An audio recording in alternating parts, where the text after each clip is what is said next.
अस्सलाम वालेकुम, नमस्कार, सत श्री अकाल। यूएई से जुड़ी हर अपडेट पाने के लिए मेरे चैनल को सब्सक्राइब करें, इस वीडियो को लाइक करें, कोई नई राय तो कमेंट करें।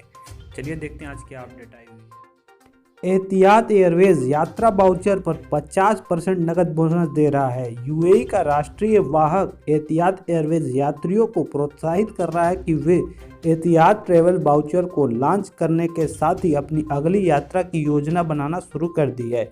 जो मेहमान को 10 जून से लेकर 24 जून 2020 के बीच एतिहाद ट्रैवल वाउचर खरीदते हैं, उन्हें 1 अगस्त 2020 से भविष्य की यात्रा के लिए अतिरिक्त 50% का नकद मूल्य प्राप्त होगा। एतिहाद एविएशन ग्रुप के मुख्य अधिकारी रॉबिन कमर ने कहा कि 2 साल के लिए वैध एतिहाद ट्रैवल वाउचर हमारे मेहमानों को अपने भविष्य की यात्रा योजना बनाने के लिए बहुत समय। एतिहाद ट्रैवल वाउचर $250 की वृद्धि से $65,000 की अधिकतम राशि पर उपलब्ध होगा। खरीदते समय वाउचर का मूल्य पर 50% की अतिरिक्त क्रेडिट को भविष्य में उड़ानों में अपग्रेड और एक्स्ट्रा के लिए एक बैंक खातों को भी जोड़ा जाएगा। एतिहाद ट्रैवल वाउचर खरीदने के लिए बस एतिहाद गेस्ट के लिए साइन अप करना होगा, जो एयरलाइन का लॉयल्टी प्रोग्राम है। यानी कि जो वाउचर आप खरीदेंगे उसका 50% आप यूज कर सकेंगे उस कूपन कोड का आने वाली भविष्य में अपनी जो एयरलाइन से जो भी यात्रा करेंगे उसके लिए। महामारी से निपटने के लिए यूएई के प्रकाशकों, पत्रकारों और समाचार एजेंसियों के लिए 1 मिलियन दिरहम का फंड दिया गया यूएई गवर्नमेंट के द्वारा। कोविड-19 के प्रभाव से निपटने के लिए संयुक्त अरब अमीरात के प्रकाशकों के लिए 1 मिलियन दिरहम का आपातकाल कोष में दान दिया गया। एमिरेट पब्लिकेशन एसोसिएशन द्वारा स्थापित एमिरेट पब्लिकेशन इमरजेंसी फंड उन प्रकाशकों का समर्थन करेगी जो जिनके कारोबार में कोरोना के प्रकोप से बुरी तरह से प्रभावित हुआ है। एतिहाद एयरवेज ने 1 जुलाई से 42 शहरों के लिए निर्धारित उड़ानों की योजना बढ़ा दी है, जिसमें भारत, पाकिस्तान, मध्य पूर्व यूरोप के कुछ प्रमुख शहर शामिल हैं। अबू धाबी स्थित राष्ट्रीय वाहक जो कि अब 20 शहरों को जोड़ रहा है, मध्य पूर्व के बहरीन, काहिरा, कुवैत, मस्कत, रियाद से उड़ान भरेगा और एशियाई के शहरों बैंकॉक, बीजिंग, बेंगलुरु, चेन्नई, दिल्ली, इस्लामाबाद तक उड़ान भरेगा। एयरलाइन ने कहा कि निर्धारित उड़ानें सरकार की मंजूरी और कोविड के कारण प्रतिबंध हटने के अधीन है, यानी कि स्थिति जैसी होगी उसी हिसाब से उड़ानें की जाए। शेख हमदान बिन मोहम्मद बिन राशिद दुबई के क्राउन प्रिंस के कार्यकारी परिषद के अध्यक्ष ने बुधवार को देश में कोविड से लड़ने वाले हर मोर्चे पर उस सरकारी कर्मचारी, मेडिकल कर्मचारी को धन्यवाद कहा और एक भावनात्मक पत्र साझा की। शारजाह के निजी स्कूलों को आदेश दिया गया है कि कोविड-19 की अवधि के दौरान शिक्षकों का वेतन पूरा भुगतान किया जाए और किसी भी तरह की कटौती न की जाए। उन्होंने सोमवार को शिक्षा के अधिकारी के द्वारा यह बातें कही गई।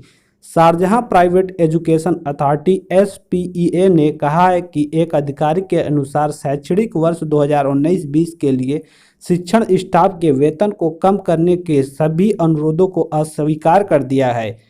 स्कूल प्रशासन को भेजे गए एक परिपत्र में SPEA ने कहा कि जिन लोगों की वेतन कटौती का लागू किया गया है उन्हें निर्णय की तारीख से 5 कार्य दिवस दिए जाएंगे। उन्होंने कहा कि वेतन कम करने की किसी भी कार्रवाई को रद्द किया जाना चाहिए।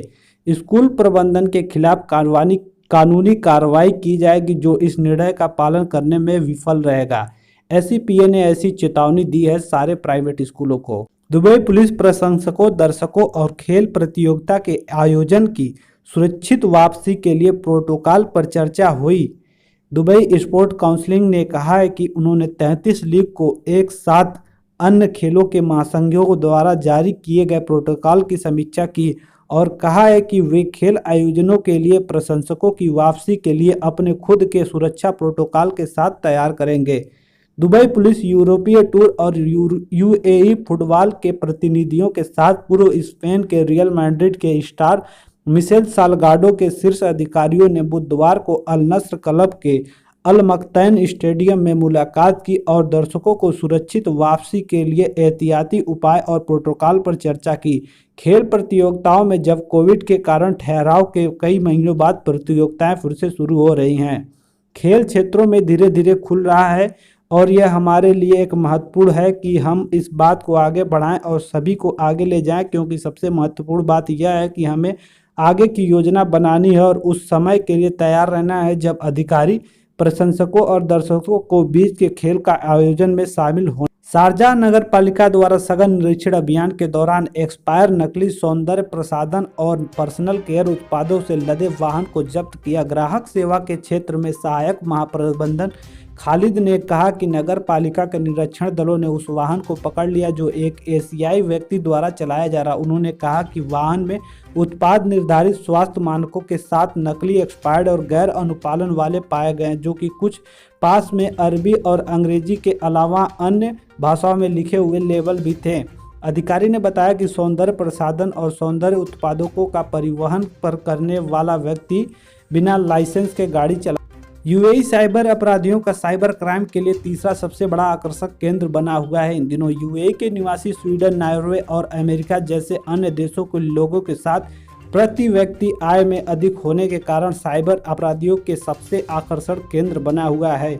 लोग कोविड के प्रकोप के बाद अधिक समय ऑनलाइन बिता रहे हैं। हालांकि विकसित देशों में साइबर अपराधियों को खतरों से देखते हुए निपटने के लिए बेहतर तरीके बनाए गए हैं, फिर भी निवासियों को साइबर अपराधियों के संपर्क में अधिक रहना पड़ सकता है, तो जिससे उनके साथ कोई भी क्राइम हो सकता है। क्योंकि पिछले कुछ महीने में डिजिटल बैंकिंग में वृद्धि हुई है और लॉकडाउन के कारण निवासियों को सोशल मीडिया पर अधिक समय बिताना पड़ रहा है, जिसके साथ ऑनलाइन फ्रॉड होने की संभावनाएं बढ़ गई हैं। यूएई में माइक्रोसॉफ्ट विंडोज उपयोगकर्ताओं को सुरक्षा अपडेट करने की स्थापना की सलाह दी गई है।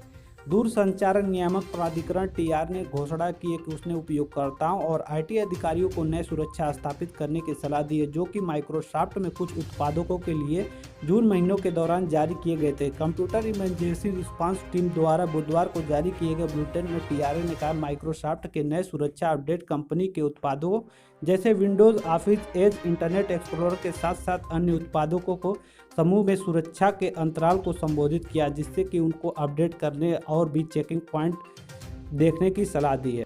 स्वच्छता अभियान के चरण 8 में अबू धाबी के मुसाफा में कोविड परीक्षण आज से शुरू हो रहा है। अबू धाबी के मुसाफा क्षेत्र में स्वच्छता कार्यक्रम और कोविड परीक्षण का 8वां चरण आज ब्लॉक 17 के साथ शुरू होगा। कार्यक्रम को संबंधित संस्थाओं की साझेदारी में स्वास्थ्य विभाग अबू धाबी द्वारा कार्यान्वित किया जा रहा है। यह अभियान पहले 7 चरणों में सफलतापूर्वक प्राप्त किया जा चुका है। शारजाह में 15 पर्यावरण संबंधी उल्लंघनों के लिए 10,000 दिरहम का जुर्माना लगाया। शारजाह पर्यावरण से संरक्षित क्षेत्र में प्राधिकरण ने 2020 की पहली तिमाही के दौरान जंगल में जीवन के नुकसान के लिए 15 उल्लंघन दर्ज किए हैं। अधिकांश उल्लंघन मिट्टी के समतल करने और बारहमासी गैर बारहमासी पेड़ों को काटने के कारण उससे जंगल से नुकसान हुए के कारण लगाए गए। यूएई का मौसम आज कैसा रहेगा? दुबई, अबू धाबी में गुरुवार को बादल छाए रहेंगे। अबू धाबी में 45 डिग्री सेल्सियस और दुबई में 43 डिग्री सेल्सियस तक पहुंच सकता है तापमान। शाम और शुक्रवार की सुबह तट के पास नमी बढ़ेगी, जिससे धुंध और कोहरा बनने की संभावना है। हल्की से मध्यम हवाएं धूल और रेत उड़ने का कारण बन सकती हैं।